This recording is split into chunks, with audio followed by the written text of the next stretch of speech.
Hey, welcome to Feedback Def. I'm Sabby RK, the apostate music journalist, and I have a question for you. Publicist and music news commentator Eric ALPER posted on Twitter recently. Actually, it wasn't that recent. It was like 4 months ago. But he asked if there was one deceased musician that you would want to bring back, who would it be? I had actually remembered this question slightly differently. I for some reason, I thought that he had asked the question, which musician would you have wanted to see what they would have done had they lived the most? Right, that's how I remembered, because that's how I took the question. For me, the answer is a no-brainer. The first person that comes to mind is Jimi Hendrix, because Jimi Hendrix was on such a prolific streak, like he was making stuff at such a prolific clip.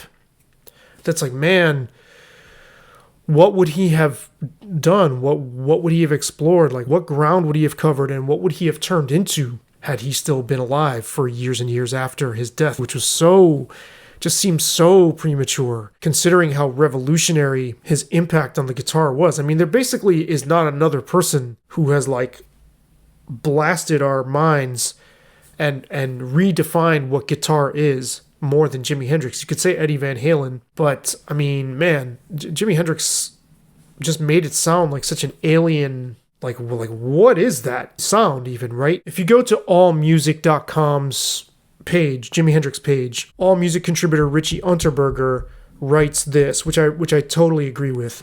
This is the first paragraph of his biography on Jimi Hendrix.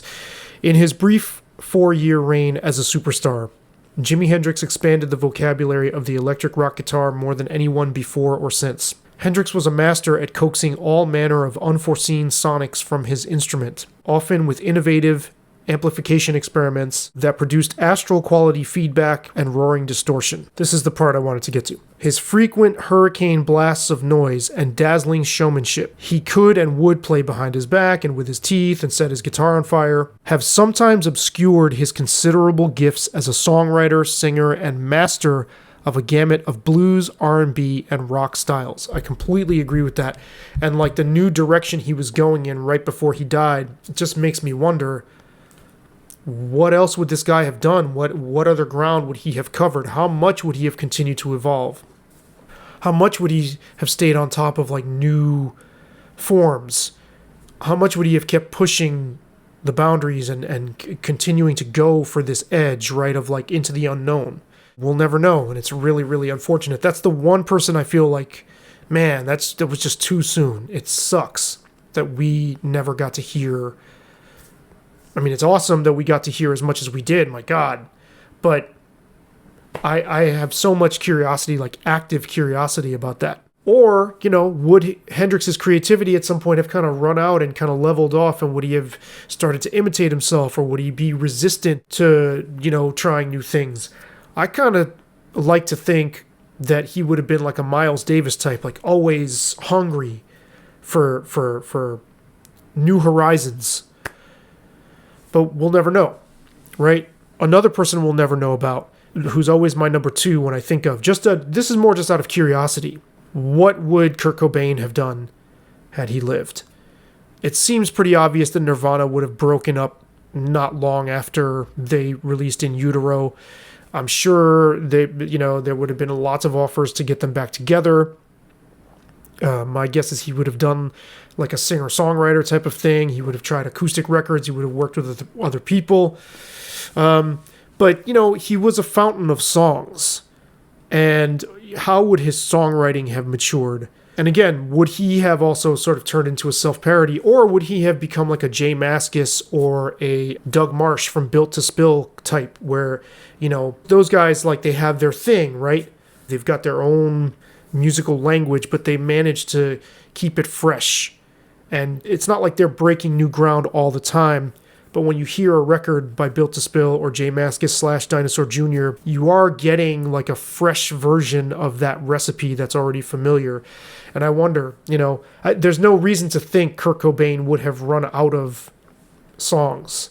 There is reason to think he would have been contrary and would have been resistant to playing into fan expectations, and probably would have been kind of sour on the whole Nirvana thing for a long time and probably wouldn't have wanted to be asked about it. We've seen that before with people, right, who go from this like super big, huge thing to I'm doing my own thing and I don't want to do that anymore. And, you know, I'm sure that would have happened. And you wonder, you know, would they have gotten back together? Would he have actually fired Dave Grohl, which he was talking about? Or was that just kind of temperamental, I don't know, acting out, right? Would he have tried a new drummer? Would he have gotten back together with at least Chris Novoselic? Would they have done a reunion for like, you know, millions upon millions of dollars? We don't know. So those are the two that come to mind for me. Who comes to mind for you? Which musician do you wish would have lived so that we could have seen what they would have done? I'd love to hear from you. Please do hit that like and subscribe button and follow me on Substack, feedbackdef.substack.com, where you get my videos, my audio stuff like podcasts and me reading my articles, my written stuff, my published articles, and photo galleries and little knickknacks that I like to send out just for amusement, just to tickle your fancy. And there's also other ways to support the channel in the links in the description. For Feedback Def, I'm Sabby Reyes Kulkarni, the Apostate Music Journalist, over and out.